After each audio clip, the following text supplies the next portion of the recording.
스웨덴은 흔히 여성이 살기 좋은 나라로 알려져 있었습니다. 여성뿐만 아니라 모두가 살기 좋은 세계 최고의 복지국가였죠. 하지만 지금은 스웨덴 여성들 사이에서 탈스웨덴 움직임이 나타나고 있는데요. 특히 젊은 여성일수록 기회를 찾아 빨리 떠나야 한다는 극단적인 표현까지 등장할 정도로 지금의 스웨덴 상황은 나쁘게 그려지고 있습니다. 그런 스웨덴 여성들이 한국에서 살기를 희망하는 이유는 무엇인지 지금부터 만나보시죠. 과거 기자 생활을 했을 때부터 지금 간간히 이렇게 글을 쓰면서 그간 수십 차례나 스웨덴을 향해 경고를 했던 제 자신의 노력이 이렇게 허무하게 물거품이 되었나 싶을 정도로 지금의 상황은 암담하다고 느껴집니다. 오히려 과거 과도한 복지정책, 사회주의에 가까운 소득 분배는 결국 전문직 고소득층의 이탈을 야기할 것이고 결국 스웨덴의 경쟁력을 잃어갈 것이라고 경고했던 제 말들이 지금은 현실이 되었고 게다가 요즘 들어서는 나라의 씨앗이라고 할 수 있는 젊은 여성들마저도 스웨덴을 떠나가려고 하는 이 현실에 그저 암담할 뿐입니다. 스웨덴은 오랫동안 여성들이 살기 좋은 나라로 꼽혀왔지만 이제는 그 이미지가 점점 무너지고 있습니다. 과거에는 철저한 복지 정책과 평등한 사회 구조 덕분에 여성들이 차별 없이 일하고 생활할 수 있는 환경이 조성되어 있다고 믿어졌죠. 하지만 지금 스웨덴의 현실은 그때와는 완전히 달라졌어요. 우선 치안 문제가 여성들의 삶을 위협하는 주요 요인으로 떠오르고 있다는 거예요. 과거에는 유럽에서도 가장 안전한 국가 중 하나로 손꼽히던 스웨덴이지만 최근 들어 범죄율이 급격히 상승하면서 여성들의 불안감도 커지고 있어요. 특히 여성 대상 범죄가 증가하는 추세인데 이는 단순한 강력 범죄뿐만 아니라 길거리에서 겪는 성희롱과 위협적인 분위기까지 정말 치안이 나쁘다고 평가해도 되죠. 여성들은 공공장소에서도 마음 놓고 다닐 수 없다고 말하기도 해요. 한밤중에 혼자 거리를 걷는 건 더 이상 상상도 할 수 없으며 심지어 대낮에도 불안함을 느끼는 경우가 많아졌고 지하철과 버스 같은 대중교통에서도 예전처럼 자유롭게 이용할 수 없다고 합니다. 낯선 남성이 뒤에서 따라오는 것만으로도 불안하고 특정 지역에서는 노골적인 괴롭힘을 당하는 사례도 빈번하죠. 경찰이 이러한 범죄에 적극적으로 대응하지 못하는 점도 문제로 지적되고 있어 문제가 크다고 느껴지는데요. 반면 한국은 완전히 다른 모습을 보이고 있는데요. 한국과 같이 안전한 곳에 방문하거나 이주한 스웨덴 여성들은 하나같이 한국에서는 늦은 밤에도 마음 편히 걸을 수 있다는 말을 하죠. 한국의 도시 곳곳에 설치된 CCTV와 질서정연한 사회 분위기 덕분에 치안 면에서는 세계 최상위권을 유지하고 있기 때문입니다. 실제로 한국에서는 여성 혼자 늦은 밤까지 카페에서 공부를 하거나 늦은 밤에도 친구들과 거리를 활보하는 것이 자연스러운 광경이지만 스웨덴에서는 더 이상 그런 생활이 쉽지 않죠. 또한 스웨덴은 급격한 사회 변화 속에서 여성들이 점점 더 많은 불편함을 겪고 있습니다. 특히 다문화 사회로 변하면서 여성들의 안전과 인권이 위협받는 상황이 증가하고 있으며 과거에는 다양한 문화가 공존하며 공평한 사회를 유지할 수 있을 것이라는 낙관적인 전망이 있었지만 지금은 사회 내부의 갈등이 심화되고 있으며 특정 문화권에서 여성에 대한 차별적 시선과 억압이 강해지고 있습니다. 이러한 변화 속에서 기존의 스웨덴의 이미지였던 여성이 살기 좋은 나라라는 그 자체가 완전히 깨지고 있는 것이죠. 과거에는 여성들이 자유롭고 독립적인 삶을 누릴 수 있다고 믿었지만 현실에서는 여성들이 점점 더 많은 불안과 제약 속에서 살아가고 있습니다. 이러한 이유로 스웨덴 여성들은 더 이상 스웨덴에서 미래를 찾지 못하고 있으며 안전하고 기회가 있는 나라를 찾아 떠나고 있습니다. 그리고 그 새로운 대안으로 떠오르는 곳이 바로 한국입니다. 스웨덴 여성이 한국으로 이주했다는 사실이 쉽게 와닿지 않을 수도 있지만 생각보다 많은 스웨덴인들이 전 세계로 퍼져나가고 있으며 한국도 스웨덴인들의 새로운 정착지 중 하나로 떠오르고 있습니다. 특히 제가 직접 인터뷰한 5명의 여성들은 모두 젊은 층이었습니다. 연령대로 보면 30대 여성 2명, 20대 여성 3명이었고 이들은 각기 다른 이유로 한국을 선택했지만 공통적으로 한국에서의 삶이 훨씬 만족스럽다는 점을 강조했어요. 이들 중 3명은 한국인과 결혼을 하면서 한국으로 이주했고 나머지 2명은 현재 한국에서 체류하며 장기적으로 영주권이나 시민권을 취득할 계획을 가지고 있다고 말했습니다. 당연히 한국인과의 결혼도 깊이 고려하고 있다고 했죠. 과거에는 한국으로 이주하는 서양 여성들이 많지 않았고 결혼 이주라 해도 일부 특정 국가에서 오는 사례가 대부분이었습니다. 대표적으로 동유럽 국가들 출신의 여성들이었죠. 하지만 이제는 스웨덴 같은 서유럽 국가에서도 한국으로 이주하는 여성들이 생겨나고 있으며 한국을 더 나은 삶을 위한 선택지로 바라보는 흐름이 생기고 있다는 것이 흥미로운 변화예요. 그렇다면 이들이 왜 굳이 한국을 선택했을까요? 그리고 스웨덴에서의 삶과 비교했을 때 한국에서의 삶이 구체적으로 어떤 점에서 더 나았을까요? 다음으로는 제가 직접 들은 그들의 경험을 자세히 말씀드리겠습니다.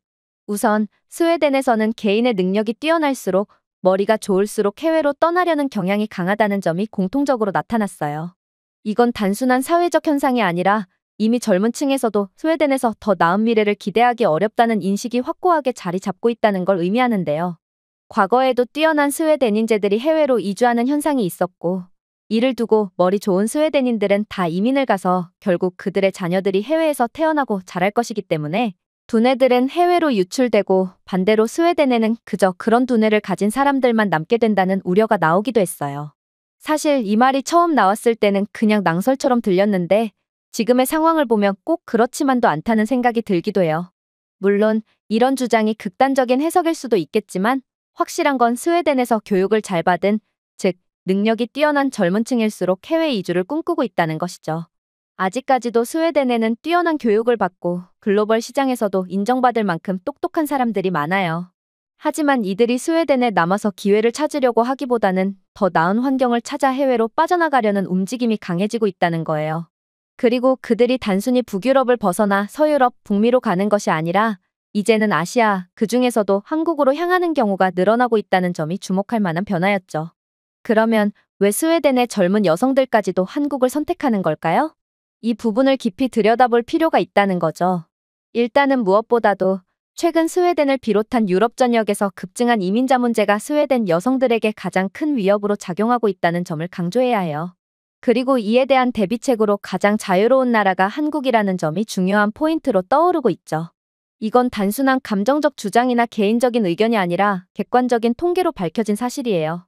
한국은 외국인의 이민이나 이주에 대해 상당히 보수적이고 배타적인 국가예요.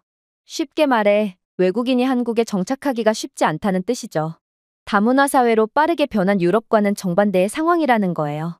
하지만 아이러니하게도 한번 그 울타리 안으로 들어가 정착하게 된다면 한국 사회가 제공하는 안정적인 환경과 치안은 한국인과 동일한 수준으로 누릴 수 있다는 점에서 스웨덴 여성들에게는 상당히 매력적으로 다가오고 있어요.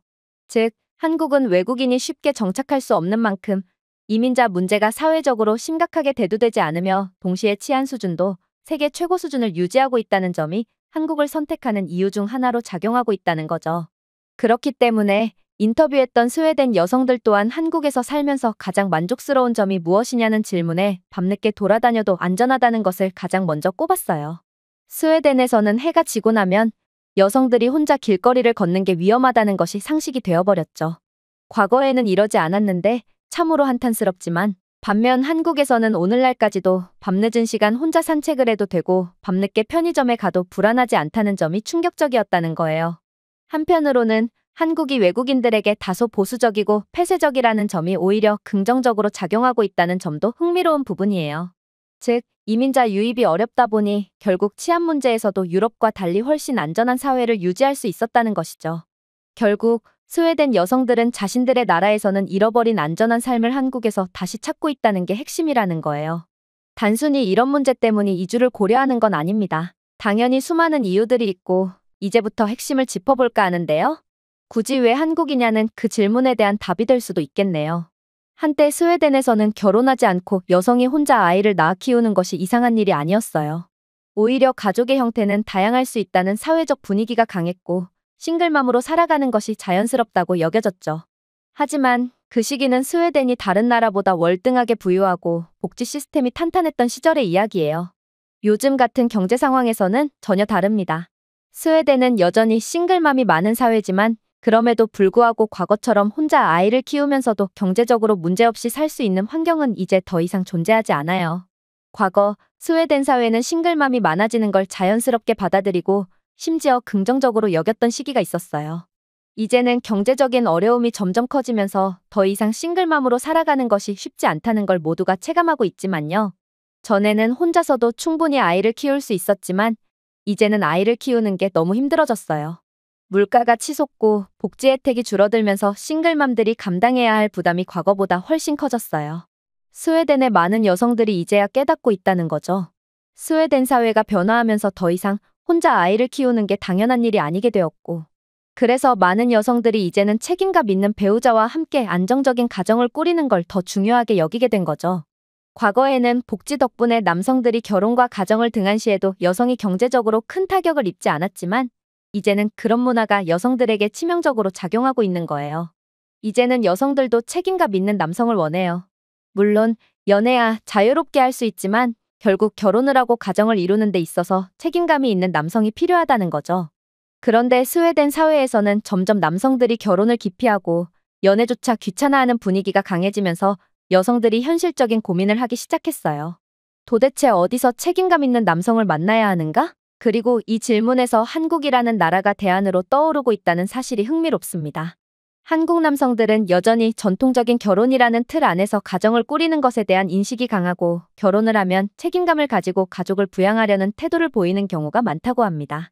이런 모습이 스웨덴 여성들에게는 너무나도 새로운 매력으로 다가온다는 거죠. 한국 남성들이 다정하고 헌신적인 모습을 보이면서도 동시에 가족을 지키려는 책임감을 갖고 있다는 점이 스웨덴 여성들의 눈길을 끌고 있어요. 스웨덴에서 만난 남성들은 자유로운 연애는 좋아하지만 결혼을 하면 인생이 묶이는 것 같다는 생각이 강한 반면 한국 남성들은 결혼은 인생의 중요한 과정이며 가족을 위해 노력해야 한다는 인식이 강하다는 차이가 있다는 거죠. 결국 한국 남성과의 결혼을 선택한 스웨덴 여성들은 단순히 외국인과의 연애를 넘어서 책임감 있는 가정을 꾸릴 수 있는 파트너를 찾았다는 점에서 만족감을 느끼고 있다는 사실이 핵심입니다. 물론 처음부터 이런 차이를 명확히 알고 스웨덴 여성들이 한국 남성과 연애를 시작하거나 결혼까지 결심한 것은 아니었어요. 사실 한국이라는 나라는 지리적으로 스웨덴에서 너무나 먼 곳이고 일반적인 스웨덴인들에게 한국과의 접점을 찾는 것은 거의 불가능한 일이었죠. 하지만 이제는 인터넷의 발달로 인해 지리적인 거리가 더 이상 문제가 되지 않는 시대가 되었습니다. 과거에는 한국이 어떤 나라인지 알기 위해서는 직접 여행을 하거나 한국인을 실제로 만나야 했지만 지금은 핸드폰 하나만 있으면 한국의 거리 풍경을 실시간으로 볼 수 있고 한국에서 무슨 일이 일어나는지 바로 확인할 수 있는 시대가 된 거예요. 뿐만 아니라 한국인들이라는 천재들이 만들어낸 흥미로운 드라마와 영화 그리고 음악들이 전 세계로 퍼져나가면서 스웨덴에서도 자연스럽게 한국이라는 나라를 접하게 된 거죠. 특히 한국의 문화와 음식 그리고 삶의 방식이 스웨덴과는 너무나도 다르다는 점 때문에 많은 스웨덴인들에게 신선한 충격을 주었어요.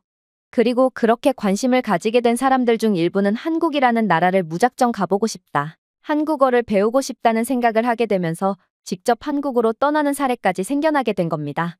이것이 바로 두 나라가 점점 가까워지는 이유이고 결국엔 스웨덴 여성들이 한국에서 새로운 삶을 시작하게 되는 결정적인 계기가 된 거예요. 그리고 모두가 공통적으로 말하는 스웨덴의 고질적 문제도 한국에서 경험하지 않아도 된다는 걸 말하기도 해요. 스웨덴에서 돈을 많이 번다는 의미는 다른 사람에게 돈을 나누어 줘야 하는 의무가 생긴 것과 다르지 않아요. 그 이유는 말도 안 되는 소득세율 때문이죠. 최고 52.3%에 달하는 세율 그리고 최저소득세율조차 32%에 이르는 스웨덴의 세금 체계는 많은 사람들에게 이런 의문을 품게 만듭니다. 굳이 내가 일을 열심히 할 필요가 있나? 더 많이 벌면 뭐하지? 어차피 일하지 않는 사람들에게 나누어 줄 텐데? 실제로 이런 생각을 가지는 사람들이 많아지면서 고소득층뿐만 아니라 성실하게 노력해서 부를 이루고 싶은 일반적인 사람들조차도 스웨덴을 떠나고 싶어하는 분위기가 강해졌어요. 특히 똑똑하고 능력 있는 사람일수록 이 나라에서는 아무리 노력해도 내 부를 제대로 쌓을 수 없다는 좌절감에 빠지게 되는 거죠. 그런데 한국에서 살아가는 스웨덴 여성들은 한국에서는 이런 불만을 가질 필요조차 없다는 점이 가장 충격적이었다고 말해요.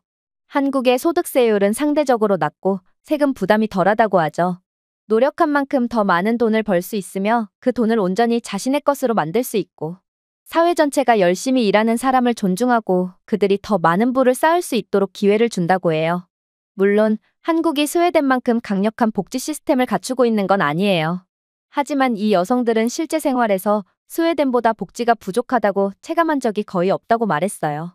이 여성들은 처음에는 한국의 복지가 스웨덴보다 부족하다고 생각했지만 실제로 살아보면서 전혀 그렇게 느낄 필요가 없었다고 말해요. 예를 들면 스웨덴에서는 모든 의료 서비스가 무료이지만 그 대가로 기다림과 불편함이 따른다는 점을 지적했고 반면 한국에서는 적정한 비용을 지불하지만 빠르고 질 높은 의료 서비스를 받을 수 있다는 장점이 있다고 했어요. 무료면 무조건 좋다는 건 사회주의적 생각이라고 말하기도 했어요. 완벽한 무료 의료 시스템이 오히려 의료 서비스의 질을 떨어뜨리는 역효과를 낳는다는 걸 스웨덴을 떠나고 나서야 깨닫게 되었다고 말했죠. 이게 무슨 말이냐면 스웨덴에서는 의료 서비스가 무료지만 그만큼 질이 낮아지고 환자들의 불만이 커지는 구조가 되어버렸어요. 의사들은 경제적 동기부여가 부족해지고 의료 수준이 전반적으로 낮아졌죠. 스웨덴의 젊은 의사들은 해외로 빠져나가고 결국 우수한 의사들을 외국에서 데려와야 하는 상황이 벌어지고 있으며 환자의 대기 시간이 길어지고 정작 아픈 사람들이 제때 치료를 못 받는 사례가 늘어나고 있다는 부작용이 있는 거죠. 결국 무료 의료는 결국 의사들의 의욕을 꺾고 환자들에게도 손해가 된다는 걸 깨닫게 된 거죠. 반면 한국에서는 의사가 실력이 좋으면 더 많은 돈을 벌 수 있는 시스템이 정착되어 있어요. 그래서 한국에서는 의사들이 끊임없이 연구하고 발전하려고 노력하는 환경이 만들어져 있고 그 결과 의학연구 성과와 특허 건수에서도 이미 스웨덴을 뛰어넘은 지 오래라는 거죠. 이게 인간의 본성이라는 겁니다. 적절한 보상이 주어지면 사람들은 더 노력하고 발전하게 되어 있고 그 결과 사회 전체가 발전하게 되는 거죠. 의료만 봐도 이런 차이가 나는데 다른 분야에서는 어떻겠어요? 스웨덴이 한국보다 앞선 게 남아있을까요? 오히려 앞으로는 한국이 더 많은 분야에서 앞설 가능성이 높다고 봐야 하지 않겠습니까? 이 여성들도 이제는 한국이 더 나은 나라라는 사실을 인정할 수밖에 없었다고 말했어요. 그리고 한국에서 살면서 더 이상 스웨덴으로 돌아갈 이유가 없다고 확신하게 된 거죠. 결국 이 모든 이야기를 종합해보면 한국이 살기 좋은 나라가 된 것인지 스웨덴이 바닥으로 떨어진 것인지 어디에 더 초점을 맞춰야 할지 헷갈릴 정도예요.